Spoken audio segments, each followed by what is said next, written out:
Hi everyone, আজকে মিষ্টির daily routine share করব। সকাল 8টা থেকে রাত 8টা পর্যন্ত মিষ্টিকে কি কি খাওয়াই না খাওয়াই পুরোটা না হলে সেটা শেয়ার করার চেষ্টা করব। এই ভিডিওগুলো শুট করার সময় আমার খুবই পরিশ্রম হয়েছিল, বুঝতেই তো পারছো যাদের ছোট বাচ্চা আছে কেমন জ্বালাতন করায়, তার উপর আবার ভিডিও শুট করাটা চারটিখানি কথা না। ঘড়িতে এখন বেজে গেছে সকাল 8টা। মিষ্টিকে যখন আমি রাত্রে 9টা থেকে 10টার মধ্যে ঘুম পাড়িয়ে দিই, তখন ও সকাল সকালই ঘুম থেকে উঠে পড়ে। তো এখন তো একদমই ঘুমাতে চায় না, এখন 11টা 12টা না বাজলেও চোখে ঘুম আসে। এই কারণে ওর সকাল 8টা বেজে যায় ঘুম থেকে উঠতে। মিষ্টি যখন আগে দাঁত মাজাতাম তখন খুব ভালোভাবেই দাঁত মেজে নিত, কিন্তু এখন যত বড় হচ্ছে তত দুষ্টামি বেড়েই যাচ্ছে। ব্রাশ করানোর সময় ও নিজে নিজে ব্রাশ করবে। যাই হোক যা হোক করে এই যে ব্রাশ করিয়ে নিয়ে চলে আসলাম, এখন একটু ফ্রেশ করিয়ে নেব। মিষ্টিকে আমি প্রতিদিনই এরকম ফ্রেশ করিয়ে ওকে সেন্টারে নিয়ে যাই খিচুড়ি নিয়ে আসার জন্য, বা কোনো দিন ভাত দেয়। যেদিনে খিচুড়ি দেয় আমি যাওয়ার চেষ্টা করি, আর যেদিনে ভাত দেয় ওর ঠাকুমা যায়। কিন্তু আজকে খিচুড়ি দেবে না, আজকে দেবে ভাত, সেই জন্য আমি যাইনি। মিষ্টিকে এখন ফ্রেশ করিয়ে ওকে সকালের খাবারটা খাইয়ে নেব।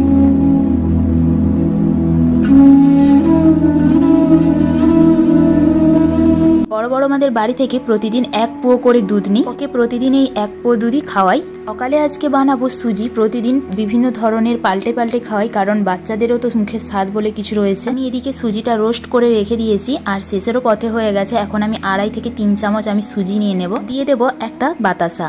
আমি বাতাসা বা মিশ্রি ব্যবহার করি। বাতাসাটা দিলে কোনো ক্ষতি হবে না, আর মিশ্রিও দিলে কোনো ক্ষতি হবে না, কিন্তু চিনি ব্যবহার না করাটাই ভালো, বাচ্চাদের অ্যাসিড হয়। তো ওর যখন জ্বর টর হয় না, জ্বর শরীর খারাপ, যদি পেটের প্রবলেম হয়, তখন আমি বাতাসাটা অ্যাভয়েড করি, দুধটাও অ্যাভয়েড করি। এখন আমি গ্যাসটা জ্বালিয়ে সুজিটাকে বসিয়ে দিয়েছি, আর স্বাদ মতো একটুখানি লবণ দিয়ে দেবো। অনেকে লবণ খাওয়াই না বাচ্চাদেরকে, কিন্তু আমাদের মিষ্টি এতটাই মানে স্বাদ জানে, ওকে লবণ না দিলে কোনো খাবারই খেতে চায় না। এদিকে আমার সুজি বানানো কমপ্লিট হয়ে গেছে, এখন আমি নামিয়ে নিয়েছি, ঠান্ডাও করে নিয়েছি। তো চলো মিষ্টিকে খাওয়াই। মিষ্টিকে খাওয়ানোর সময় যে কি যুদ্ধ ঝামেলা, এটা প্রত্যেকটা মায়েদের ক্ষেত্রেই হয়। এটা এরকম করতেই থাকবে না না না না করে, তারপরে অনেক কষ্ট করে খাওয়াতে হবে আর কি। এখন দিনের কারের বাচ্চা ফোন না চালালে না, আমার সত্যি কথা বলতে মেয়ে খেতেই চায় না। অনেকে হয়তো ভুল ভাবে যে মায়েদের দোষ, বাবাদের দোষ, কিন্তু কি বলতো, দুনিয়া এখন চেঞ্জ হয়ে গিয়েছে। ভিডিওটা কাট করে দিয়ে আমি ওকে ফোনটা চালিয়ে আবার খাইয়ে নিয়েছি। এখন খাওয়া কমপ্লিট হয়ে গেছে, আর এখন এই যে জল খাইয়ে মুখটা পুছিয়ে নিচ্ছি। এখন আমি চলে এসেছি মিষ্টিকে ভাত খাওয়ানোর জন্য জোগাড় করতে। আজকে মিষ্টিকে খাওয়াবো। এই যে মুসুরির ডাল দিয়ে দিচ্ছি, ভাতের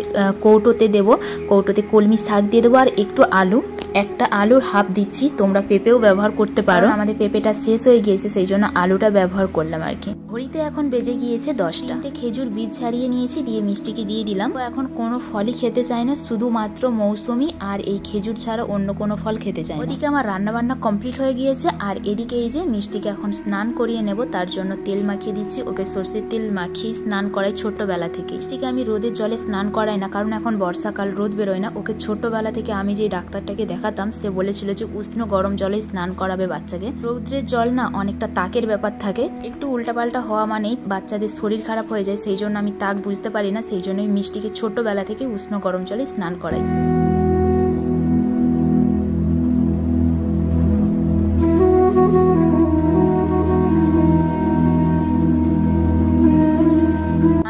কমপ্লিট হয়ে গেছে। মিষ্টিকে এখন এই যে ড্রেস পরিয়ে দিয়েছি, আর এখন মিষ্টিকে ভাত খাইয়ে নেব। তার আগে এই যে টিপ পরাবো, আর প্রত্যেক দিন এই বড় পাউডারটা আমার দাদা দিয়েছিল, কত যে নষ্ট করে সে আর বলার বাইরে।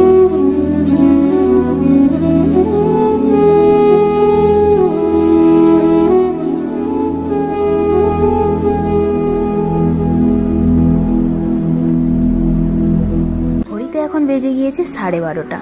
মিষ্টির আজকে দুপুরের খাওয়ার তালিকাতে রয়েছে ভাত, ভেজ ডাল, একটা ডিম সেদ্ধ, খেসারির ডালের একটা বড়া ভাজি। মিষ্টি ক্যামেরার সামনে একদমই খেতে পছন্দ করে না, আর এই যে খাওয়া দাওয়া কমপ্লিট হয়ে ঘুমিয়ে গিয়েছে, আর এই যে ঘুম থেকে উঠেও পড়েছে। এখন আমি ওকে জল দিয়ে দিয়েছি। এদিকে চলে এসেছে একদম মুষলধারে বৃষ্টি, আর মিষ্টি এখন বৃষ্টি উপভোগ করছে জানালায় বসে বসে।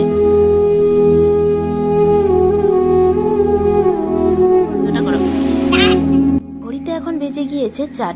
বাকিটা দুধ এখন আমি গরম করে নিচ্ছি। মিষ্টিকে এখন বিকেলবেলাতে একটু দুধ খাইয়ে নেব বিস্কুট দিয়ে। ও কোনো দিন বিস্কুট খেতে চায়, আবার কোনো দিন মুড়িও খাওয়াই, পাল্টে পাল্টে খাওয়াই। সন্ধে 6টা বেজে গিয়েছে। এই বাকিটা দুধ রয়েছে, ওটাতে আমি মিষ্টিকে বার্লিক খাইয়ে নেব এখন। অনেকে তাদের বাচ্চাদেরকে বার্লিক খাওয়ায় না, অ্যাভয়েড করে, কিন্তু আমার মিষ্টিকে ভিটা বার্লিকটা ছোটবেলা থেকেই খাওয়াই। অন্যান্য খাবারের থেকে মিষ্টি এই ভিটা বার্লিকটা খেতে বেশি পছন্দ করে। এই বার্লিকটা খাওয়ানোর পরে মিষ্টির হিসুটাও ক্লিয়ার হয়ে যায়। বার্লিকটা এই যে করা একদম কমপ্লিট হয়ে গেছে। তো চলো এখন ঠান্ডা করে নিই, মিষ্টিকে এখন খাওয়াতে যাই। বাইরে যেমন মুষলধারে বৃষ্টি তার সাথে বজ্রাঘাত।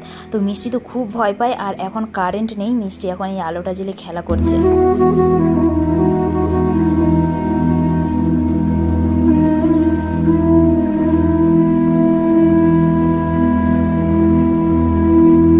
না বিফোর সিফোর সিফোর কি? মিষ্টিকে আগে প্রথমে আদর করে ওর মুডটাকে ঠিক করতে হবে, তারপরে ওকে পড়তে বসাতে হবে। ও অনেকক্ষণ পড়বে, কিন্তু তার আগে যদি ওকে একটু মেজাজ দেখিয়ে দেওয়া হয় তাহলে ওর পড়বে না। ঘড়িতে বেজে গিয়েছে রাত 9টা। মিষ্টিকে আজকে রাতে খাওয়াবো যেটা হলো বিভিন্ন ধরনের ড্রাই ফ্রুটস, তার সাথে রয়েছে গোবিন্দভোগ চাল, আর তার সাথে রয়েছে মুগ ডাল। এটা যে ভিডিওটা দেখতে পাচ্ছ ওই খাবারটা আমি আগে খাওয়াতাম, কিন্তু ওর যে বয়সটা হয়েছে সেই বয়সে ওই খাবারটা চলে না, সেই জন্য এখন চেঞ্জ করে দিয়েছি। ওটস আর চিড়েটা দিইনি, ওর বদলে আমি মুগ ডাল আর গোবিন্দভোগ চালটা ব্যবহার করছি। জল দিয়ে দিলাম, তার সাথে 3 চামচ মাপের স্যারেলাক্সের যে ড্রাই ফ্রুটসের খাবারটা দিয়ে দিলাম, স্বাদ মতো লবণ দিয়ে দিলাম, দিয়ে ভালো করে খাবারটাকে বানিয়ে নেব। রাতের খাবার একদম রেডি হয়ে গিয়েছে, এখন মিষ্টিকে খাওয়ানোর পালা। মিষ্টির মুখটা এখন পেঁচার মতো হয়ে রয়েছে, কারণ ও খেলছিল, ওকে আমি বিছানার উপরে তুলে দিয়েছি খাওয়ানোর জন্য। মিষ্টি এই খাবারটা ভালো খায়, কিন্তু কি বলতো, যেটাই তোমাদেরকে প্রথমে বলেছিলাম কার্টুন চালানো হয়নি বলে, তাই জন্য ওর মুড খারাপ। তো খাওয়ানোর পরে এই যে ঘুম পাড়াচ্ছি, এখন দেখো না টুকি দেবে তোমাদের সাথে। তো চলো সবাই ভালো থেকো, সুস্থ থেকো। আজকের ভিডিওটা কেমন লাগলো অবশ্যই কমেন্ট করে